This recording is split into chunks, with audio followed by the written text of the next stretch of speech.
بسم اللہ الرحمن الرحیم۔ قرآن کے دو مقامات نظر میں رکھیں۔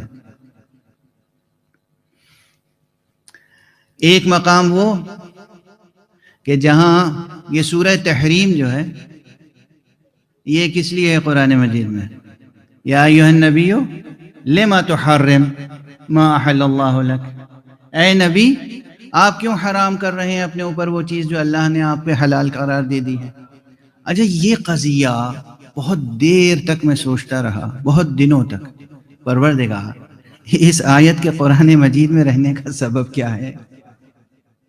اور ہمارے نبی خاتم، سید المرسلین، عصمت کبریٰ پر فائز، انہوں نے یہ طے کر لیا کہ بھائی آج سے میں شہد نہیں کھاؤں گا، اپنے لیے، پوری امت پہ نہیں حرام قرار دیا تھا، سمجھ رہے آپ؟ یہ نہیں فرمایا تھا کہ میں شہد حرام قرار دیتا ہوں کہ ایک اللہ کی طرف سے حلال چیز، پاک چیز، نفیس چیز امت پہ حرام کر رہے ہیں تو خدا ٹوک رہا ہے کہ بھئی یہ کیا کر رہے ہو۔ اپنے لیے کہا کہ میں آج سے شہد نہیں کھاؤں گا۔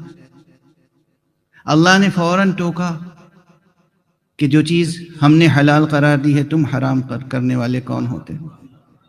اور ہمارے یہاں حالانکہ یہاں حلال و حرام تشریعی بھی نہیں ہے، یہ امر تکلیفی بھی نہیں ہے، یہ اصطلاحیں اپنی جگہ، یہ بحثیں اپنی جگہ ہے۔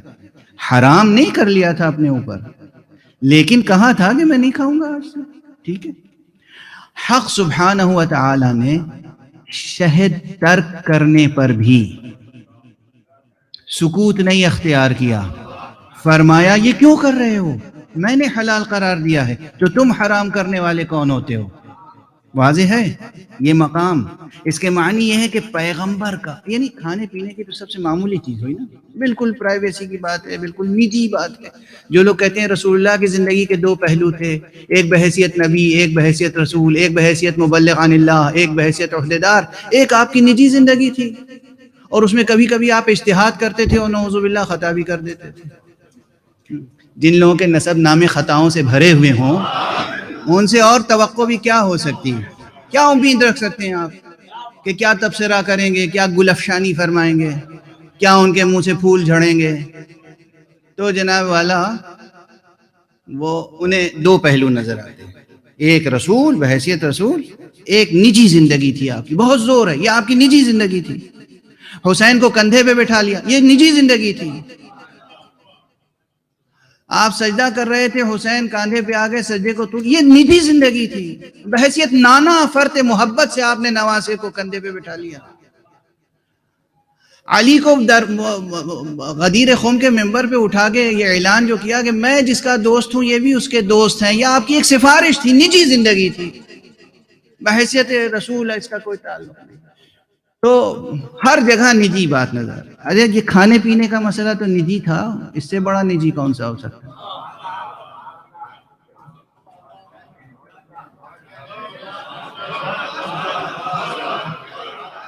کیا اسٹیٹمنٹ دیا تھا کہ میں آج سے شہد سب کے لیے حرام کر رہا ہوں؟ کیا بیویوں سے کہا تھا کہ تم سب پہ حرام کر رہا ہوں؟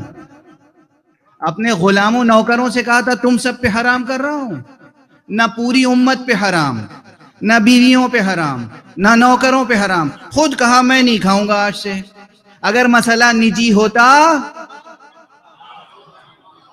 تو اللہ مداخلت نہ فرماتا کہ تم کون ہوتے ہو جس چیز کو میں نے حلال قرار دیا ہے تم حرام قرار دے رہے ہو۔ اس کے معنی یہ ہے کہ پیغمبر کا ہر قول، ہر فعل، ہر عمل، ہر سکوت، ہر بیان نگاہ مشیت میں ہے۔ اور دو سبب اس کے آپ سمجھیں تو دونوں سمجھ لیں، میں تو ایک سمجھتا ہوں۔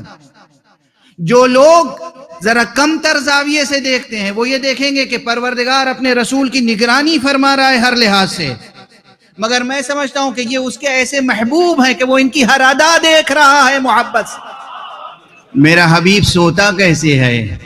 سوتا ہے تو اس کے اوپر چادر کیسی ہوتی ہے؟ چادر سیاہ ہوتی ہے کہ سفید ہوتی ہے؟ تو اگر پسند آ گئی تو یا ایھا المزمل کہہ دیا، دوسرا انداز پسند آیا تو یا ایھا المدثر کہہ دیا. طہارت کا انداز دیکھا تو طٰہٰ کہہ کے پکارا. بلندی اخلاق انسانی دیکھی تو یاسین کہہ کے پکارا. ہر ادائے مصطفیٰ نگاہ قدرت میں ہے. یہاں تک کہ شہد کا مسئلہ ہو گیا تو وہاں بھی کہہ دیا کہ لما تحرم ما احل اللہ لک. یہ عتاب نہیں، شفقت کی بات ہے، لیکن اس لیے ہے تاکہ امت کے یہ برگشتہ ذہن بیدار ہو جائیں. تو ایک مقام یہ ذہن میں رکھیے گا کہ فرمایا شہد کے مسئلے میں کہ تم میرے حلال کو حرام نہیں کر سکتے. دوسرا مقام جناب نوح سے اللہ نے وعدہ کیا تھا میں تمہاری دعائیں پوری کروں گا، تم جو کہو گے سفارش پوری کروں گا. تمہاری شفاعت نبی ہیں، نجی اللہ، اولو العزم پیغمبروں میں سے ہیں. جناب نوح نے اپنے بیٹے کے لیے دعا کی اور فرمایا انہو، حق سبحانہ و تعالی نے جواب میں کیا فرمایا؟ انہو لیس من اہلک، یہ تمہارے اہل میں سے نہیں ہے. جناب نوح دعا کر رہے ہیں اور اللہ نے صاف کہہ دیا انہو لیس من اہلک. اور فرمایا آپ نے اب پیغمبر محمد مصطفیٰ اپنے اجزائے نور کو جمع کر کے کہہ رہے ہیں اللہم ہؤلاء اہل بیتی، پروردگار یہ ہے میرے اہل بیت. اگر ان میں سے کوئی ایک فرد بھی ایسا ہوتا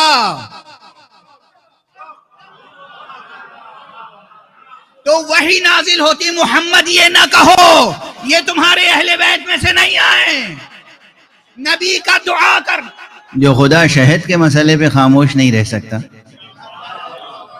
جو نجی مسئلہ ہے، بالکل نجی پرائیویٹ پیغمبر کا مسئلہ، جو پروردگار غرق سے نجات کی دعا کے لیے نوح کی دعا پر خاموش نہیں رہ سکتا. دیکھیں نا، نازک مسئلہ، ایک بوڑھا باپ ایک جوان بیٹے کے لیے وہ غرق ہو رہا ہے، ترس تو کھانا چاہیے نا، ترس کھانا چاہیے. وہ کوئی نبوت نہیں دی جا رہی ہے، امامت نہیں دی جا رہی ہے، توحید و تثلیث کا مناظرہ نہیں ہے، ڈوبتے ہوئے کو بچانا ہے. کہا نہیں انہو لیس من اہلک. اور یہاں مباہلے کے لیے نکل رہے ہیں، توحید و تثلیث کا مقابلہ ہے، خدا کے مشن پر جا رہے ہیں، بحیثیت نبی توحید و نبوت کا پیغام پہنچانے کے لیے جا رہے ہیں. اور اب جو اپنے ساتھ لے کے جا رہے ہیں خدا کو گواہ کر کے کہہ رہے ہیں ہؤلاء اہل بیتی، اور پروردگار خاموش ہے. خاموش نہیں ہے، تائید کر رہا ہے. ایک ہوتا ہے منع کرنا، ایک ہوتا ہے روکنا ٹوکنا. یہاں جیسے کہا ہؤلاء اہل بیتی، کہا جبرائیل جاؤ عصمت کا مژدہ لے کر، کہو یہ اہل بیت جو تمہارے ہیں وہ معمولی نہیں ہے. انما یرید اللہ لیذھب عنکم الرجس اہل البیت ویطہرکم تطہیرا. نہ سکوت نہ خاموشی.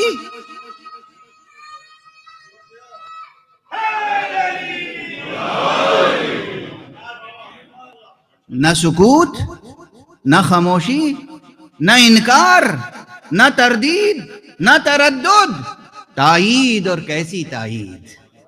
انما کے حصر کے ساتھ. یعنی پیغمبر نے کسا کے دائرے میں جو اپنے ساتھ 4 افراد کو لے کر پنجتن کو مجتمع کیا تو آیت بھی ایسی نازل ہوئی انما کے حصار کے ساتھ کہ وہ پیغمبر کے اس عمل کی بھی تائید کر رہی تھی کہ تم نے جو اجزاء چن لیے ہیں بس اس کے علاوہ کوئی ہے بھی نہیں. اور اس وقت کوئی تھا بھی نہیں. تو یہ آیت کریمہ دلیل عصمت خمسہ نجبہ ہے.